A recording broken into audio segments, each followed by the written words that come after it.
It's Levack and Goz on 104.5 The Team. 104.5 The Team, your home for New York sports, and a voice you should all be very familiar with about to join us, Zach Bye. What's going on with you, man? Dude, just enjoying Denver. Feel lucky to be in a great spot at a powerhouse station, and just embracing it and loving the region and the city, and getting to know Stokely and vibing with him, and getting to know our listeners out here and understanding the market. And it's been an adjustment, but a really, really good one. I feel like I hit the lottery, man. Yeah, no, you do a show with Brandon Stokely on 104.3 The Fan every day. Yeah, noon to 3. We do the midday show. I feel like I have the best time slot ever. I go into work at like 10:30 and leave at 3. But it's great. It's great. Stokely's a great guy. Plays 15 years in the league. Won a couple Super Bowls, and is as humble as any ex-professional athlete you'll ever meet. So, he looks at us as peers. We work together every day, build the show, and do the show, execute it, and it's been great. It has been great on all fronts. Zach, I don't want to start trouble with you and Stokely, but you know what he did to you today, right? No, what did he do? So since you were coming on with us in the afternoon show, he went on your old show, Big Board Sports, with Roger earlier today. I actually helped facilitate that. He was happy to do it. He's great with stuff like that. He doesn't feel like he's, sometimes with these guys, and you know this, Jeff, I mean, these guys who play 15 years or 10 years or any professional athlete, sometimes they hold themselves in a certain regard, and there's like a hierarchy in their mind that they have, and they are above because they played a professional sport. Stokely's the opposite of that. I mean, he talks to the board op and the janitor the same way he talks to our boss and your friend Armin Williams. So that's funny. I always talk to Armin like the janitor too. So that we have that in common. Oh yeah, no, he's great.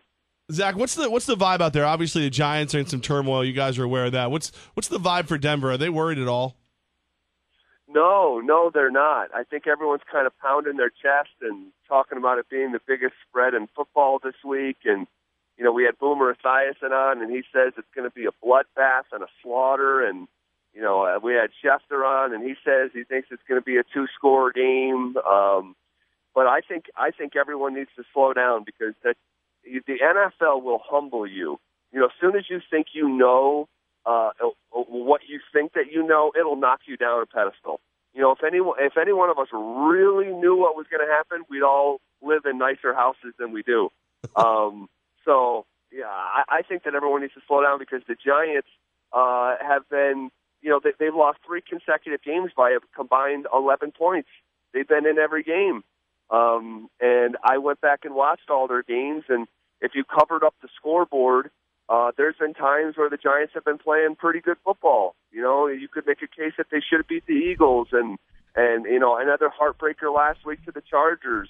I'm focused more on the substance of the game, not the final scores or their record. And I saw the Giants run for 152 yards last week, and of the 27 teams that played football in the NFL, they outrushed 22 of them.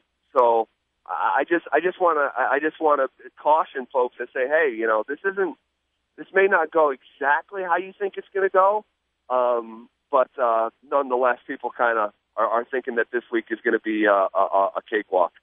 Zach Bye with us, of course, from the College of St. Rose and 104.5 The Team, and now 104.3 The Fan out in Denver. It's kind of interesting. Like, you've got the no-fly zone in Denver, and the Giants have no wide receivers, so it might actually benefit them to not try and throw the ball. I'll tell you, it's funny looking at the depth chart right now at wideout.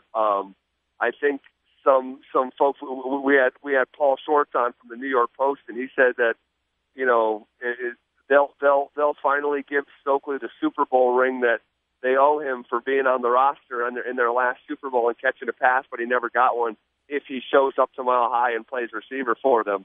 I mean, it's bad. I'm curious to know what what you guys think of it, because, you know, you look at, okay, the King kid, you know, I remember he caught a touchdown in that Packers playoff game last year, but, you know, he kind of just got pulled up off the practice squad, I think, or off the street, and I don't really know who else is going to be out there playing receiver for the Giants. And prior to the season, that was supposed to be their, you know, MO, is they're gonna you know, beat you through the air. I just don't know how that's going to happen. It's weird. It's a wounded animal. I mean, we've had calls, and even I'm starting to say it. Maybe it's time to just kind of flush everybody out and start fresh, because you can't have that much talent, start 0-5, and have all the turmoil they're having and tell me everything's being run right. Right. I mean, I knew the Giants were in trouble when Ben McAdoo put a hat back on. So, you know that it's not so sexy of a look when you're 0-3, 0-4. You know, I think that if the Giants get blown out on national TV and there's, you know, talk of him losing the team, I think it's a high probability that Ben McAdoo could be the first in-season fire. I know the Maras don't typically work like that, but the Giants should not, after being a Super Bowl favorite, one of the 10 Super Bowl favorites coming in, for them to be a punchline for an entire league right now is embarrassing. I don't know what direction they're going in. I don't know if you kind of call off the dogs and at this point accept your fate and go for a top 5 pick. I mean, that's not the Giants' way, but shoot, I mean, it's trending that way whether they want it to or not. Hey, Zach, it's Woods. You wanted to get your reaction on the Von Miller comments about OBJ. What's up, Woodsy? What's going on, bro? How's it going? You know, Von. I think Von is just sticking up for his player, his fellow player, his fellow man. It's one of these, you know, what's good for the goose is good for the gander type thing, and it doesn't surprise me at all that he's advocating for a player to get paid. That's what most of those guys do, and they happen to be personal friends, as you know, all these guys seem to be friends with all the other guys these days in every sport. But I don't think that there's any real credence to it. OBJ is a phenomenal football player. I'm a huge fan of him as a football player. He has the best start to any wide receiver career in the history of the sport. So, you know, of course, you know, on its face, you'd say, hey, you know, you want this guy to be, you know, in town for his entirety of his career because he's going to be up there with Jerry Rice when it's all said and done, numbers-wise. But I don't know, guys. I mean, I don't know. I still find myself conflicted on OBJ and constantly checking the scale of what he's bringing to the table on the field and all the other antics, non-football substance.